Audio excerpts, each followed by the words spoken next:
भारत का radio activity map उठा लें, हैरान हो जाएंगे। भारत सरकार के न्यूक्लियर रिएक्टर के अलावा सभी ज्योतिर्लिंगों के स्थान पर सबसे ज़्यादा रेडिएशन पाया जाता है। नमस्कार दोस्तों, आप सभी का वेद विद साइंस नामक चैनल पर स्वागत है।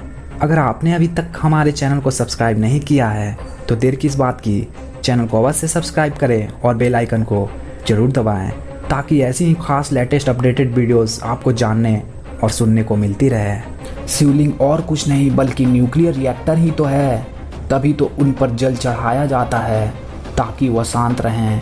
महादेव के सभी प्रिय पदार्थ जैसे कि बिल्वपत्र, आकमद, धतुरा, गुड़हल आदि सभी न्यूक्लियर एनर्जी सोखने वाले हैं। शिवलिंग पर चढ़ा पानी भी रिएक्टिव हो जाता है, इसलिए तो जल निकासी नालिका को लांघा नहीं जाता। भाभा एटॉमिक रिएक्टर का डिजाइन भी शिवलिंग की तरह ही है। शिवलिंग पर चढ़ाया हुआ जल नदी के बहते हुए जल के साथ मिलकर औषधि का रूप ले लेता है। तभी तो हमारे पूर्वज हम लोगों से कहते थे कि महादेव शिव शंकर अगर नाराज हो जाएंगे तो प्रलय आ जाएगी।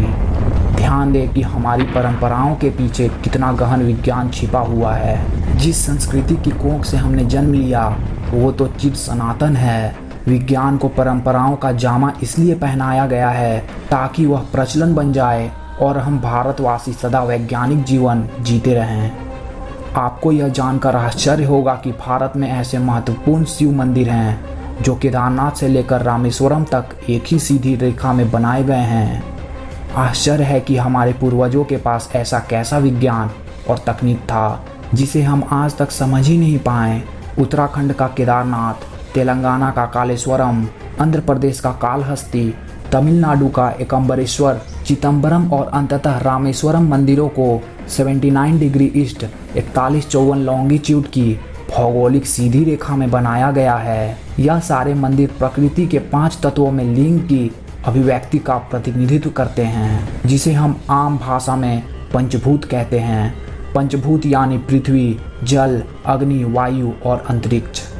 इन्हीं 5 तत्वों के आधार पर इन 5 शिवलिंगों को प्रतिष्ठापित किया गया। जल का प्रतिनिधित्व तिरुवनैक्वल मंदिर में है, आग का प्रतिनिधित्व तिरुवन्नामलई में है, हवा का प्रतिनिधित्व कालाहस्ती में है, पृथ्वी का प्रतिनिधित्व कांचीपुरम में है और अंत में अंतरिक्ष या आकाश का प्रतिनिधित्व चिदम्बरम मंदिर में है। वास्तु विज्ञान वेद का अद्भुत समागम को दर्शाते हैं ये 5 मंदिर। भौगोलिक रूप से भी इन मंदिरों में विशेषता पाई जाती है।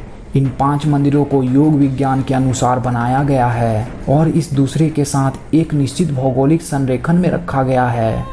इसके पीछे निश्चित ही कोई विज्ञान होगा जो मनुष्य के शरीर पर प्रभाव करता होगा। इन मंदिरों का करीब 5000 वर्ष पूर्व निर्माण किया गया था, जब उन स्थानों के अक्षांश और देशांतर को मापने के लिए कोई उपग्रह तकनीक उपलब्ध ही नहीं थी। तो फिर कैसे इतने सटीक रूप से 5 मंदिरों को प्रतिष्ठापित किया गया था, उत्तर भगवान ही जाने। केदारनाथ और रामेश्वरम के बीच 2383 किमी की दूरी है, लेकिन ये सारे मंदिर लगभग एक ही समांतर रेखा में पड़ते हैं। आखिर हजारों वर्ष पूर्व किस तकनीक का उपयोग कर इन मंदिरों को समांतर रेखा में बनाया गया है, यह आज तक रहस्य ही है। श्री कालहस्ती मंदिर में टिमटिमाते दीपक से पता चलता है कि वह वायुलिंग है। तिरुवनिक्का मंदिर के अंदरूनी पठार में जल वसंत से पता चलता है कि यह जल लिंग है।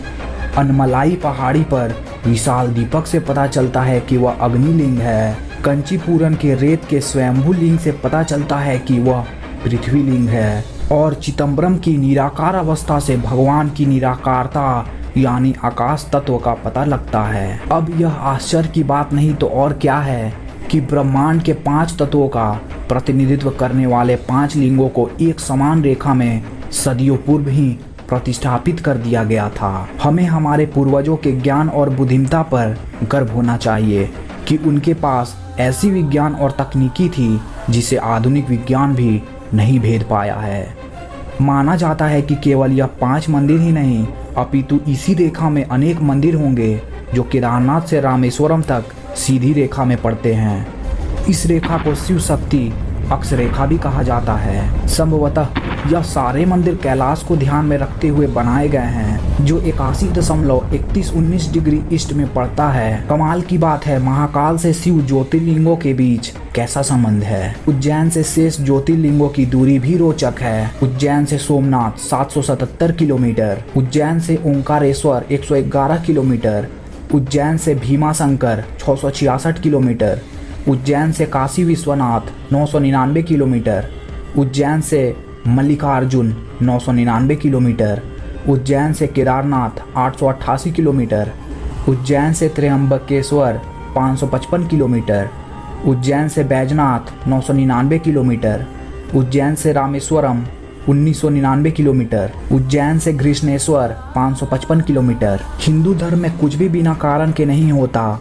उज्जैन पृथ्वी का केंद्र माना जाता है, जो सनातन धर्म में हजारों सालों से मानते आ रहे हैं। इसलिए उज्जैन में सूर्य की गणना और ज्योतिष गणना के लिए मानव निर्मित यंत्र भी बनाए गए हैं करीब 2050 वर्ष पहले। और जब करीब 100 साल पहले पृथ्वी पर काल्पनिक रेखा कर्क अंग्रेज वैज्ञानिक द्वारा बनाई गई, तो उनका मध्य भाग उज्जैन ही निकला। आज भी वैज्ञानिक उज्जैन ही आते हैं सूर्य और अंतरिक्ष की जानकारी के लिए। आशा है आपको यह खास जानकारी वीडियो अच्छी लगी हो। वीडियो को लाइक करें, चैनल को सब्सक्राइब करें और ज़्यादा से ज़्यादा शेयर भी करें। मिलेंगे अगली बार एक नई खास वीडियो के साथ। तब तक के लिए बहुत बहुत धन्यवाद।